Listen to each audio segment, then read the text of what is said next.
ہماری خواتین جو کہ جن پہ تشدد ہوا ہے ان سے بھی پوچھ لیں ان کے ساتھ ہوا کیا پولیس میں.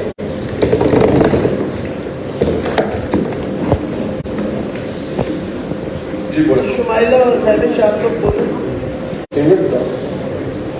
مجھے تو بتانے کی میرے خیال ہے آسانی میں پہلے تو آپ سب کو مجھے تو پہلے میرے خیال بتانے کی ضرورت نہیں ہے. آپ سب کو پتہ ہے کہ میرے ساتھ کتنی مس ہینڈلنگ کی گئی. میں وہاں پر پہلے میرے ساتھ سب سے پہلے یہ بات شاید کسی کو نہیں پتا, کچھ میڈیا والوں کو شاید بات پتا ہو کہ جب میں وہاں سے ریلی کو ہم ویلکم کرنے کے لیے کھڑے ہوئے تھے, جب ہم اینڈ ہوئی ہے ہم وہاں سے جا رہے تھے تو مجھے پہلے ایک پولیس والی نے پیچھے سے پکڑا, زور سے شاید ٹائٹ پکڑ دیا آرم کی سائڈ سے, لیفٹ آرم سے. پھر جب میں نے اسے پش کیا, میں نے اسے چھڑوا کے میں جیسے ہی نکلی ہوں تو ساری میڈیا والوں نے مجھے سراؤنڈنگس میں لے لیا اور میں سینٹر میں تھی, سارا میڈیا سائڈ تھا. مجھے اچھا میڈیا سے تھوڑا سا مجھے یہ ہوگا کہ میڈیا والوں نے بھی اس وقت ظاہر اوبیسلی آپ لوگ تو کچھ نہیں کر سکتے تھے. آپ لوگوں نے میرے سے پوچھا کہ آپ کے ساتھ کیا ہوا. میں نے آپ سب کو بتایا کہ میرے ساتھ مجھے پکڑنے کی کوشش کی گئی ہے لیکن ان کی ہمت نہیں ہوگی کہ مجھے پکڑ نہیں سکتے یہ لوگ. انہوں نے مجھے پکڑنے کی کوشش کیوں کی, وائی دے ڈو دیٹ. تو پھر اس کے بعد آپ لوگ میں اوبیسلی اس میں اتنی اس سے اگریسو ہوئی تھی کہ میرا اگریسو ہونا بنتا تھا. ہم وہاں پہ ہم چیف جسٹس صاحب جی نے کھڑے ہوئے تھے, ہم آئین کے لیے کھڑے ہوئے تھے, وہاں پہ رول آف لا کے لیے کھڑے ہوئے تھے. تو میرا تو بنتا تھا کہ میں وہاں کے میں اس پہ اگریسو ہوتی کہ میرے ساتھ یہ کیوں ہو رہا ہے. یہ ہم نے وہاں مسئلہ بارود لے کے تو نہیں کھڑے ہوئے تھے نہ ہمارے پاس کوئی ڈنڈے تھے. تو میں نے صرف جسٹ یہی کہا کہ میں نے تو پولیس والے کی آواز مجھے ادھر سے آئی کہ اس کو پکڑو. آئی ڈونٹ نو وہ کون تھا, لیکن میں اب کچھ نہیں کہہ سکتی اس کے بارے میں. لیکن انہوں نے مجھے دونوں سائڈ سے پکڑا, دونوں آنچ کی سائڈ سے, اور جان کے مجھے نیچے گرایا ان لوگوں نے اور مجھے ڈریگ کرتے ہوئے لے کے گئے. اتنے برے طریقے سے ڈریگ کیا اور میرے کپڑے بھی سائڈ پہ ہو گئے. میں نے ان سے کہا مجھے اپنے کپڑے صحیح کرنے دیں, تو وہ بھی نہیں کرنے دیے. میں نے کہا میرے سائڈ پہ ہو رہے ہیں, تو انہوں نے کہا ہونے دو, ڈین کیئر. انہوں نے میری کیئر ہی نہیں کی. انہوں نے میں جو وین میں مجھے زور سے جا کے پش کیا ہے اور مجھے نہیں پتا میری گلاسز کہاں ہیں, میری کیا چیز کہاں ہے, اور میرے موبائل سے میرا موبائل بھی میرے ہاتھ سے چھین لیا بڑی زور سے. میرے نیلس مارے, میرے سب جگہ میرے اتنا پین ہے, میرے مسلز ایشوز ہو گئے ہیں بہت زیادہ. تو میرے ساتھ جو مس ہینڈلنگ ہوئی ہے وہ میں کبھی بھول نہیں سکتی, نہ بھولنا چاہیے. تو میں تو یہ ہیومن رائٹس سے ضرور کہوں گی کہ اس کا ایکشن لینا چاہیے ان لوگوں کو. آئی ڈونٹ نو وہ ایکشن کب لیں گے ان چیزوں کا. میم جی نے جس طرح بتایا ہے میں ریلی کا پارٹنر تھی. ہم ایز اے سپورٹ کرنے کے لیے نکلی تھی. میں وہاں پہ اور ان کی ریلی پیسفلی گئی تھی, نہ روڈ بلاک تھی نہ کچھ. ان کی جب ریلی نکل گئی میں اپنی کار کی طرف واک کر کے جا رہی تھی اور وہ کار میری کم از کم 1 کلومیٹر دور کھڑی ہوئی تھی. اور سڈنلی مجھے شور کی آواز آئی, میں رکی تو میں نے دیکھا کہ جس طرح ان کے ساتھ مس ہینڈلنگ ہو رہی ہے, ان کو لے کے جا رہی ہوں, وین چلی گئی. تو میں فیس بک پہ بلکہ لائیو تھی, تو میں سب کو یہ قائد کی طرح خواتین کو اریسٹ کر لیا. تو پیچھے سے مجھے کسی نے کمرے پہ ہاتھ لگا کے کہا کہ اب تمہاری باری ہے. میں نے کہا جی میری باری کیوں ہے, مطلب میں تو واپس جا رہی ہوں. انہوں نے کہا ایک وین آ رہی ہے, اب تم بھی ساتھ چلو گی. اور وہ 10-12 تھیں جنہوں نے گھیرا ڈال دیا تھا. اور پھر میں نے ریزسٹ نہیں کیا کیونکہ ان کے ساتھ جس طرح سلوک ہوا تھا میں نہیں چاہ رہی تھی کہ اس طرح روڈ سے میرے ساتھ تک مسائل کریں, کیونکہ ارادہ ہی یہی تھا کہ کوئی ایشو بنے. تو میں سائلنٹلی انہوں نے وین میں بٹھایا اور میں چلی گئی تھی تھانے.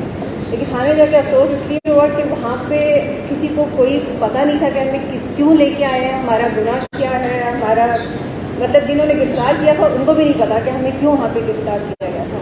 اور 7-8 گھنٹے انہوں نے ہمیں اچھا خاصا خواب کیا ہے. میری فیملی کو, میرے بچے, ہم مطلب جس ٹراما سے گزرے ہیں کہ تھانے میں مطلب ایک فیملی, ایک ہاؤس وائف کو آپ اس طرح وداؤٹ اینی ریزن انہوں نے ہمیں ڈیٹین کیا. اور پھر رات کو آئی تھنک 3 بجے کے قریب انہوں نے ہمیں ریلیز کیا. لیکن وہ بڑا ٹرامیٹک ہمارے لیے تھا. ہم نے کبھی یہ نہیں سوچا تھا ہم ایز اے پاکستان میں ہمارے ساتھ خواتین کے ساتھ یہ سلوک بھی ہو سکتا ہے. جس سے سم تھنگ نیو. تو اس سے پتہ چلتا ہے کہ کوئی آئین نہیں, کوئی لا نہیں, کوئی رول نہیں, جنگل. سر میرا کوشچن سب سے پہلے آپ کے ساتھ سے یہ ہے کہ جو ہے کچھ بھی ہوتا ہے اسلام آباد میں ہوتا ہے, لاہور میں ہوتا ہے, عمران خان صاحب جو کام دے دیتے ہیں اور اس کے بعد جب احتجاج ہوتا ہے پھر اسی طرح پریس کانفرنس میں بیٹھتی ہیں. اس کے علاوہ اس سے پہلے جو ہے تحریک انصاف کے دور میں TRP پر جو ہے بات کیے گئے, ان کو کچھ لوگ جو ہے شہید کیے گئے اور ایسے جو ہے کارنامے اس دور میں بھی سر انجام دیے جانے لگے. اس کے علاوہ دوسری بات یہ ہے کہ آپ نے ایک تو مہنگائی کی بات کی ہے کہ عوام نکلے کی بات, عمران خان صاحب مہنگائی پر کیوں نہیں بول رہے, اور دوسری بات یہ ہے کہ آپ جیسے ان نے مارچ کیا تھا، اسلام مارچ کیا تھا مہنگائی پر سب پیڑیاں ہیں، تو ایسا آپ کیوں نہیں وہ مارچ کرتے ہیں؟ کیا ویسے ایک بڑی مزیدار بات ہے، یا تو آپ نے جوائنٹ میڈیا نیا نیا کیا ہے یا پھر آپ نے ایک ساتھ سے کور نہیں کیا. 1 مہینہ پہلے پورے پاکستان میں ریلی سنی ہے مہنگائی کے خلاف، ہر ڈسٹرکٹ میں، ہر تحصیل کے اندر. عمران خان اپنی ہر تقریر میں مہنگائی کی بات کرتے ہیں. ہر شوکت علی وہ مہنگائی پہ بات کرتے تو ان کو پرچہ کرا دیا، ان کو ملک سے باہر جانا پڑا. مزمل اسلم روز مہنگائی پہ بات کرتے ہیں. حماد اظہر ہر ہفتے مہنگائی کے اوپر پریس کانفرنس کرتے ہیں. اسد عمر ہر ہفتے مہنگائی کے اوپر بات کرتے ہیں. اور مہنگائی ہر ایک ہمارا صرف یہ کہ طریقے صاحب ہم تو کہتے تھے ان لانے والوں کو کہ آپ سے ملک نہیں سنبھالا جائے گا. پوری دنیا میں جو ڈیولپ کنٹریز ہیں، جس میں جرمنی ہے، جس میں انگلینڈ ہے، 30% کی اکانومی کانٹریکٹ ہوئی تھی، اور عمران خان کی حکومت نے اس دور کے اندر 6 اور 6.5% کے اوپر اپنی GDP لے کے گیا تھا. ہم تو ہمیشہ سے کہتے تھے یہ آپ کو ان لانے والوں سے سوال کرنا چاہیے. جی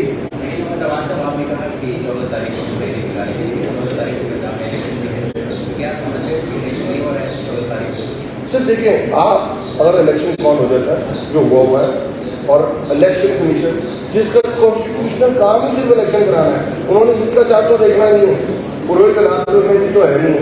ان کا صرف ایک ہی کام ہے کہ انہوں نے پورے پاکستان چاہے لوکل گورنمنٹ الیکشن ہو، چاہے پروونشل الیکشن ہو یا جنرل الیکشن، وہ انہوں نے کرانا ہے.